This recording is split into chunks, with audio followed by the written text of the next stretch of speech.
study entitled Preserving Paradise, a case study on sustainable tourism in El Nido. Before we formally start, we would like to introduce ourselves. I am Kristel Jade Bernal And I'm Shien Bernal from Bachelor of Science in Tourism Management. This case study focuses on the implementation of sustainable tourism practices in El Nido, a renowned travel destination in the Philippines, known for its pristine beaches, spanning thousands of hectares of habitat with turquoise water, limestone cliffs, and mangroves. The natural environment provides vital nesting habitat for endangered sea turtles and is home to dugong, dolphins, reef fish, pangolins, and bird species. It examines how local government, tourism stakeholders, and communities have worked together to balance environmental conservation with economic growth. It highlights the importance of sustainable tourism as a global imperative to protect the natural resources for future generations. Offers insights into replicable models for other destinations facing similar environmental and social pressures.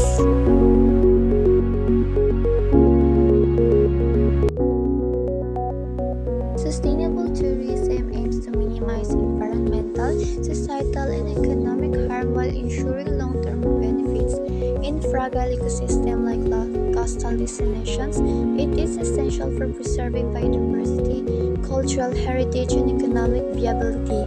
El Nido, a premier Philippine destination, exemplifies these challenges and opportunities. Named El Nido by the Spanish in the late 16th century due to the abundance of edible sweetletness, the area remained relatively untouched until the 1970s when adventurous travelers discovered its pristine beauty. Tourism promotions began in the 1980s, and in 1983, El Nido was declared a marine reserve to protect its biodiversity. This later expanded into the El Nido Taytay Managed Resorts Protected Area. While infrastructure improvements and rising global travel boosted tourism, over 200,000 annual visitors by 2019 strained the area's resources. Rapid development, unregulated resort constructions, and waste management issues emerge as key challenges, highlighting the need for a balance between tourism growth and environmental preservation. Key stakeholders. Number 1. Government agencies. The Department of Tourism and Department of Environmental Resources, which is responsible for implementing sustainable tourism policies, managing zoning laws, and overseeing waste management systems. Number 2. Local communities include fisher folk, indigenous groups, and small business owners who rely on tourism for income. They are both beneficiaries and victims of tourism growth. Number 3. Private sectors. Private resort, tour companies, and other businesses that drive economic activity but often prioritize profit over sustainability. Number 4. Non-governmental organizations. Groups such as the Worldwide Fund for Nature that provide expertise, funding, and advocacy for conservation efforts. Number 5. Domestic and international visitors whose behaviors and preferences shape the demand for sustainable practices. Issues. Current issues. Due to its waste management issues, El Nido enforced the single-use of plastic ban to manage the island's current issues. Tourism rehabilitations 2018 to 2020 following Boracay closures, the Department of Environment and Natural Resources implemented stricter regulations in El Nido, including wastewater treatment standard and limits on tourism boat operations.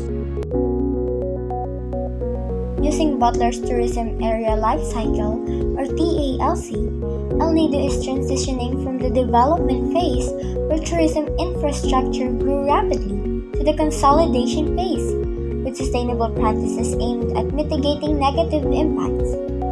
In applying the triple bottom line, in terms of economic impact, tourism contributes significantly to the local economy, generating jobs and revenue. For environmental impact, conservation efforts such as marine protected areas are reducing ecological degradation. Lastly, in the social impact, community-based tourism projects are empowering locals but require more inclusivity and training. In sustaining tourism in the said area, there are some challenges and opportunities. Challenges such as marine ecosystem, waste management, cultural erosion, and tourism education. And opportunities such as sustainable infrastructure, capacity building, sustainable tourism certification, and lastly, El Nido as a model destination.